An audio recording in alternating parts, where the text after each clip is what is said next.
Pemirsa, seorang pengasuh pondok pesantren di Jepara, Jawa Tengah ditahan polisi akibat melecehkan santriwati. Tersangka ini memperdayai korban dengan meyakinkannya telah sah menjadi istri meski ijab kabul sepihak. Satreskrim Polres Jepara, Jawa Tengah menahan pengasuh pondok pesantren Al-Anwar di Desa Mantingan, Jepara, Jawa Tengah yang sudah berusia 60 tahun. Lansia yang sudah didorong kursi roda ini telah ditetapkan jadi tersangka kekerasan seksual pada anak didiknya MAR usia 19 tahun. Peristiwa kekerasan seksual terjadi pada April hingga Juli 2025 lalu hingga korban mengalami trauma. Tersangka memperdayai korban dengan cara ijab kabul secara sepihak tanpa sepengetahuan orang lain. Korban dianggap sebagai istri sah dengan hanya membaca tulisan berbahasa Arab serta diberi uang sebesar Rp100.000 sebagai mahar. Dengan menjadikan korban seolah-olah menjadi istri sahnya, tersangka leluasa memaksa korban melayani selayaknya suami istri hingga berulang kali. Pencabulan dilakukan tersangka di gudang produksi air mineral milik pondok pesantren yang bersangkutan. Tersangka meyakinkan korban itu bahwa yang bersangkutan adalah sudah menjadi istri sahnya yang tersangka, sehingga tersangka melakukan pelecehan dan persetubuhan kepada korban beberapa kali di TKP yang sudah dijelaskan di awal di gudang Jati Ahad. Selain meminta keterangan dari 7 saksi, polisi juga mengamankan barang bukti berupa pakaian serta telepon genggam korban. Untuk mempertanggungjawabkan perbuatannya, tersangka dijerat Undang-Undang RI tentang tindak pidana kekerasan seksual dengan ancaman pidana hingga 12 tahun penjara. Dari Jepara, Jawa Tengah, Alip Sutarto, iNews melaporkan. Suasana Jalan Kemanggisan Ilir 2, Kelurahan Kemanggisan, Palmerah, Jakarta Barat mendadak mencekam. Dua kelompok pemuda mengendarai sepeda motor terlibat aksi tawuran dengan membawa senjata tajam jenis celurit berukuran besar. Warga dibuat resah lantaran para pelaku memenuhi jalan lingkungan tempat tinggal warga dan saling menyerang satu sama lain. Tidak diketahui penyebab tawuran ini, namun menurut warga tawuran bukan kali pertama terjadi di lingkungan mereka. Diduga para pelaku tawuran terlebih dahulu membuat janji melalui media sosial untuk melakukan tawuran. Dari Jakarta, Miftahul Gani, iNews melaporkan.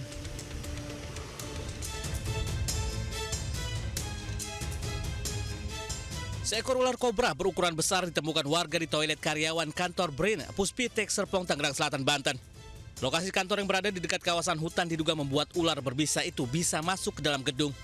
Kemunculan ular berbisa itu tak pelak membuat karyawan panik.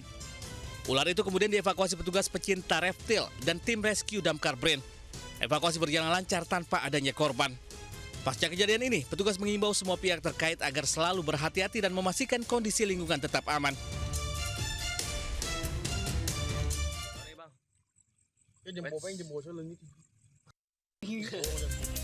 Dua remaja yang asik nongkrong di kawasan perkebunan di Bogor ini terlihat santai saat bermain bersama seekor ular yang melintas. Tak sadar, ular yang dipegangnya merupakan ular weling yang merupakan ular berbisa berbahaya. Akibatnya, dua orang remaja ini kritis hingga salah satunya meninggal dunia.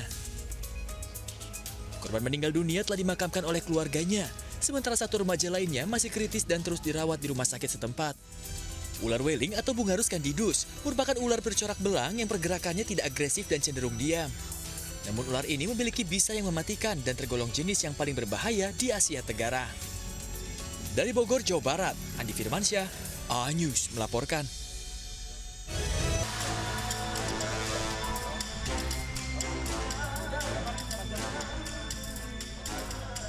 Tim Jatan-Ras Polrestabes Surabaya berhasil membongkar kasus pembunuhan sadis seorang satpam di Sukomanunggal, Surabaya. Pelakunya tak lain adalah OA, seorang satpam yang juga sahabat dekat korban sendiri. Motif pembunuhan dipicu masalah pinjaman online. Tersangka dan korban diduga sama-sama menikmati uang pinjaman online. Namun saat tagihan datang muncul perselisihan soal tanggung jawab pembayaran. Cekcok pun tak terhindarkan dalam kondisi emosi. Tersangka diduga menikam korban hingga tewas. Usai membunuh dan mencuri ponsel korban, tersangka kembali bekerja dengan tenang sebagai satpam. Dalam waktu kurang dari 6 jam, pelaku bisa diidentifikasi dan diungkap dan sekarang juga sudah bisa ditangkap. Saat ini sedang dalam proses penyidikan. Sebelumnya warga Sukomanunggal Jaya Surabaya digegerkan dengan tewasnya seorang satpam dalam pos penjagaan. Jasad korban pertama kali ditemukan rekan sesama satpam yang curiga lantaran lampu kantor masih menyala hingga pagi. Dari Surabaya, Jawa Timur, Sony Heriawan, iNews melaporkan. Pemirsa, perselisihan antar tetangga di Lamongan, Jawa Timur ini berujung dugaan penganiayaan dengan pelemparan batu bata. Sementara itu di Tegal, Jawa Tengah, seorang ibu meninggalkan bayinya dalam kondisi tewas di lemari kamar indekos.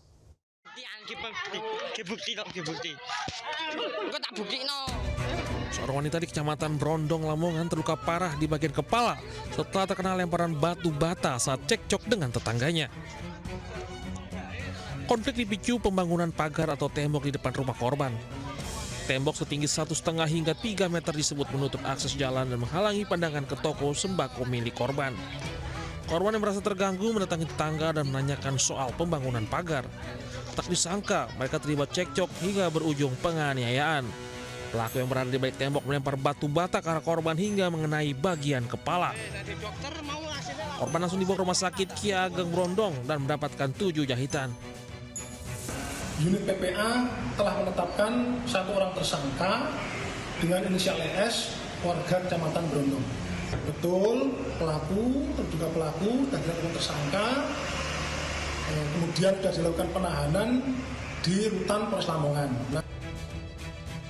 Atas perbuatannya, pelaku dijerat pasal 466 ayat 1 dan ayat 2 Undang-Undang Republik Indonesia Nomor 1 Tahun 2023 tentang KUHP terkait tindak pidana penganiayaan yang mengakibatkan luka berat. Dari Lamongan, Jawa Timur, Abdul Wahid, iNews melaporkan.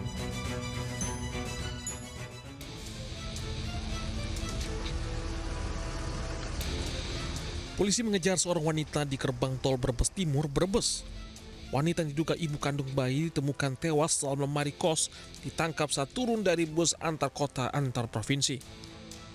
ES 21 tahun hamil di luar nikah dan melahirkan secara mandiri di kamar mandi kos.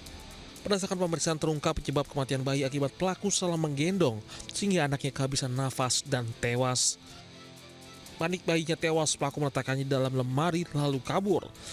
Usai kejadian, seorang saksi melintas di sekitar kamar kos melihat ada lalat hijau yang keluar. Merasa curiga, saksi melapor ke pengelola kos. Saat kamar dibuka ditemukan bercak darah di bawah lemari dan jasad bayi dalam posisi telungkup. Bayi dibungkus spray dan sarung bantal dalam kondisi sudah tak bernyawa. Jasad baru ditemukan setelah 17 hari meninggal dunia. Karena tidak mempunyai pengalaman, tersangka mencoba menenangkan bayi tersebut pada saat nangis dengan cara menggendong kepala ada di pundak sebelah kiri. Kemudian tanpa disadari dia menekan kepala bayi tersebut sehingga pada saat dicek kembali yang bersangkutan sudah tidak bernyawa. Atas perbuatannya pelaku terancam mendekam di balik jeruji besi maksimal 15 tahun pidana penjara ditambah 1/3 dari ancaman pidana. Dari Tegal, Jawa Tengah, Unibar, iNews melaporkan. Informasi lainnya pemirsa, asik swafoto di kawasan air terjun. Seorang remaja jatuh dan tenggelam di Kabupaten Banyumas, Jawa Tengah. Sementara itu di Bandung, 3 orang anak di bawah umur dijadikan korban penyekapan di sebuah rumah.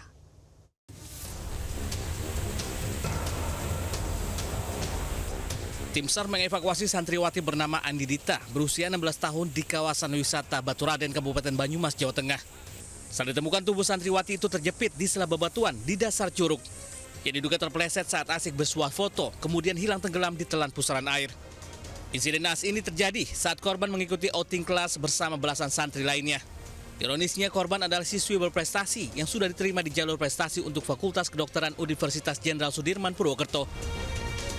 Ini debit air sih sedang normal ya, tidak deras, tidak rendah juga. Ini normal maksudnya. Tapi mungkin survivor tidak bisa berenang atau tidak bisa mengondisikan diri di air, maka terjadilah lata air. Terjepit air ini bagian tubuh yang mana, Mas? Bagian tubuhnya sebelah kanan. Usai dievakuasi, korban diotopsi di Rumah Sakit Margono Soekarjo Purwokerto. Jenazah kemudian diserahkan ke pihak keluarga untuk dimakamkan. Dari Banyumas, Jawa Tengah, Saladin Ayubi, iNews melaporkan.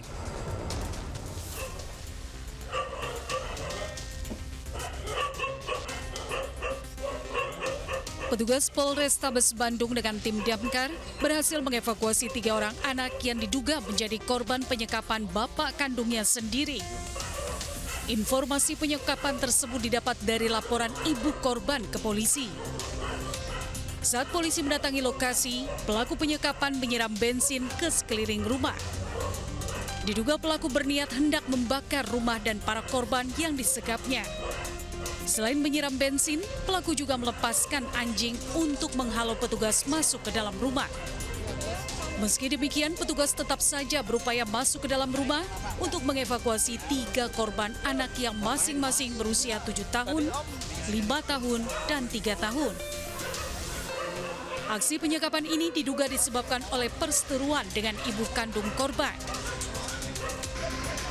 Sedangkan pelaku sendiri berhasil melarikan diri saat petugas masuk untuk mengevakuasi korban.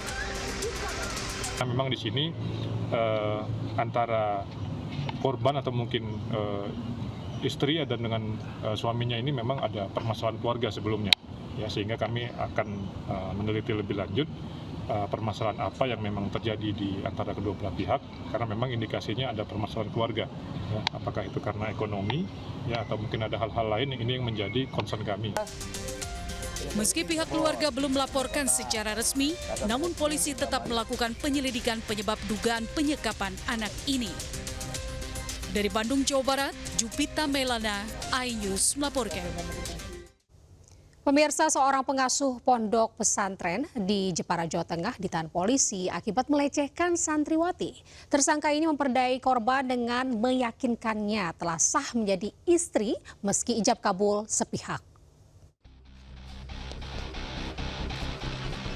Satreskrim Polres Jepara, Jawa Tengah menahan pengasuh pondok pesantren Al-Anwar di Desa Mantingan, Jepara, Jawa Tengah yang sudah berusia 60 tahun. Lansia yang sudah didorong kursi roda ini telah ditetapkan jadi tersangka kekerasan seksual pada anak didiknya MAR usia 19 tahun.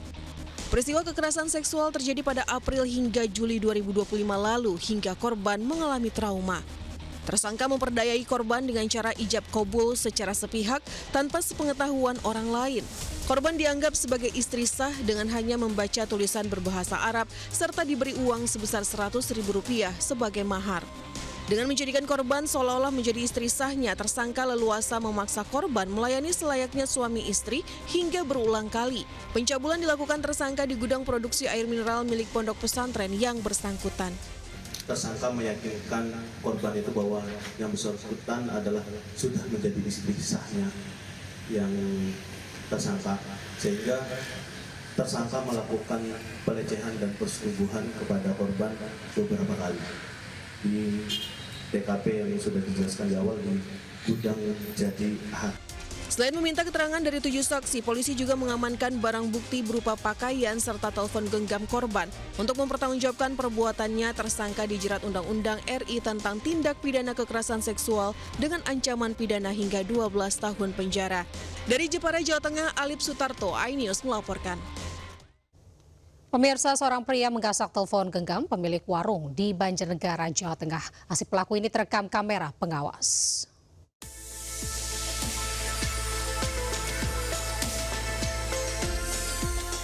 Aksi pencurian di sebuah warung kelontong di kawasan Derik, Susukan, Banjarnegara, Jawa Tengah terekam CCTV.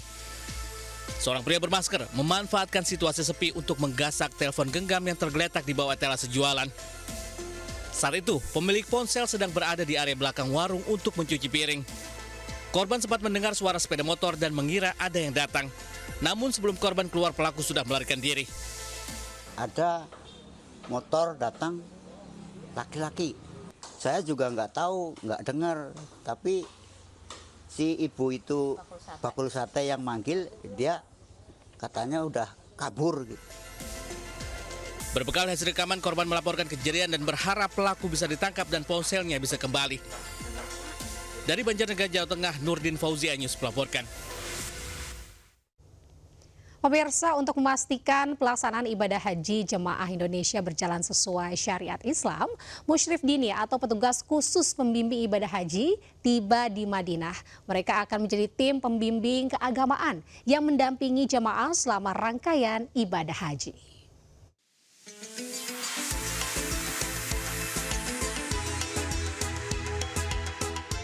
Musrif Dini atau petugas khusus yang dibentuk Kemenhaj yang bertugas menjadi pembimbing ibadah haji di Arab Saudi tiba di Bandara Internasional Prince Muhammad bin Abdul Aziz Madinah.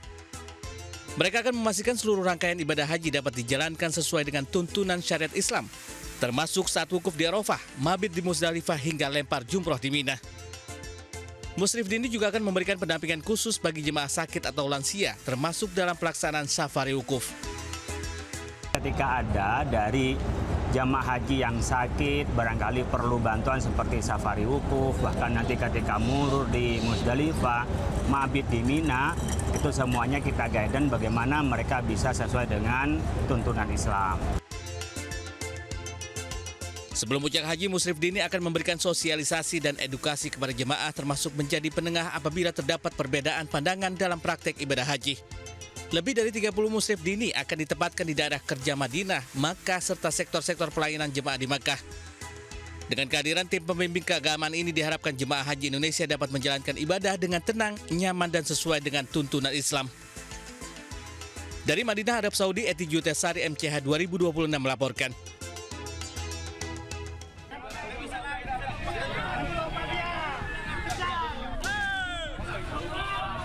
Kejar. Kasih kawal terus, kawal. Dua pelaku yang merupakan residivis spesialis pencurian lembu diamankan dari amukan warga yang marah atas aksi pelaku mencuri lembu milik warga.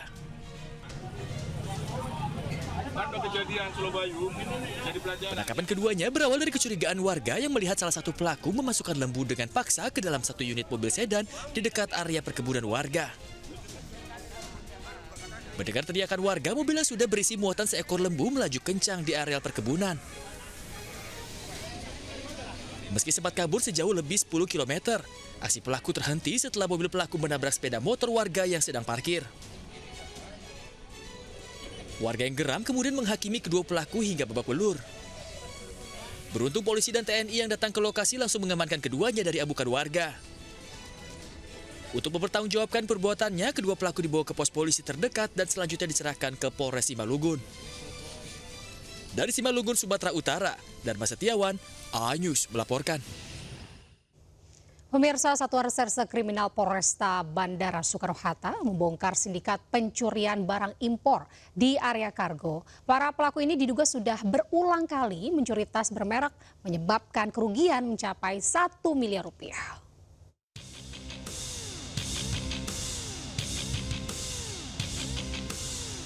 Kamera pengawas merekam aksi pencurian barang impor di area kargo Bandara Soekarno-Hatta, Tangerang, Banten. Setiap kardus yang semula berisi 10 tas diduga dikurangi 2 tas oleh para pelaku, sehingga importir mengalami kerugian besar. Kasus ini terungkap setelah importir mendapat keluhan dari pembeli di Shanghai, China, karena jumlah barang yang diterima tidak sesuai dengan pengiriman. Dalam 3 kali pengiriman, jumlah tas yang hilang mencapai 80 buah. Hasil penyelidikan mengarah kepada 3 orang yang beraktivitas di area kargo bandara. Polisi kemudian menangkap para pelaku di lokasi berbeda. Namun, sebagian tas hasil curian sudah dijual pelaku. Perusahaan ekspor ini akan mengirim ekspor sebuah produk tas ke negara Cina. Dan di sana, perusahaan tersebut merasa atau mengalami kehilangan atau kurang barang daripada yang dilaporkan pada saat ekspor di sini. Dari hasil pemeriksaan, para pelaku telah beraksi sejak tahun 2024 dan terdapat 3 laporan polisi yang masuk terkait kasus ini. Dari Tangerang, Banten, Hasnugara News melaporkan. Pemirsa, perayaan Hari Raya Kenaikan Yesus Kristus di Gereja Katedral Jakarta berlangsung hikmat. Berikut laporan reporter Naura Sefiko dan juga juru kamera Pandu Priyo dan Jemi Jasin. Perayaan Kenaikan Yesus Kristus pada tahun ini kembali dilaksanakan di Gereja Katedral Jakarta dan tadi pagi sudah dimulai ibadah misa Kenaikan Yesus Kristus pada pukul 8.30 waktu Indonesia Barat. Dan seperti yang kita ketahui bersama, memang dari Gereja Katedral ini memiliki 4 sesi yang berbeda untuk ibadah misa, yaitu nanti dilanjutkan pada siang hari pada pukul 11, lalu di sore hari 16.30 dan di sesi terakhir pada pukul 19 waktu Indonesia Barat. Dan sebagai informasi, di pagi hari pada pukul 8.30 dan juga nanti di sore hari ini akan dilaksanakan secara hybrid atau bisa dilaksanakan secara online dan juga offline, sehingga untuk umat yang tidak memiliki waktu untuk hadir secara langsung di Gereja Katedral dapat mengikuti ibadah misa melalui kanal YouTube dari Gereja Katedral Jakarta. Dan tadi juga sempat disampaikan dari Romo Edi Mulyono pada ibadah misa tadi pagi, pastinya dari Gereja Katedral ini sudah memiliki beberapa persiapan, salah satunya juga untuk kuota ataupun juga tempat untuk ibadah misa ini sekiranya lebih dari 2.000 untuk umat yang bisa melaksanakan ibadah misa secara langsung ataupun secara offline di Gereja Katedral. Namun memang berbeda dengan pelaksanaan Paskah sebelumnya, di mana kalau di pelaksanaan Paskah sebelumnya ini untuk pelaksanaan juga digelar untuk tenda di area parkir. Namun untuk saat ini tidak digelar di area parkir, namun dari Gereja Katedral ini juga optimis juga dan yakin dapat menampung untuk seluruh umat Katolik yang hadir di Gereja Katedral hari ini. Dari Jakarta, Nora Syafikah, Jemi Jasin, iNews melaporkan. Pemirsa, informasi tadi sekaligus mengakhiri Lintas iNews siang hari ini. Saya Anita Dewi dan kerabat kerja undur diri. Terima kasih atas kebersamaan Anda. Sampai jumpa. Wassalamualaikum warahmatullahi wabarakatuh.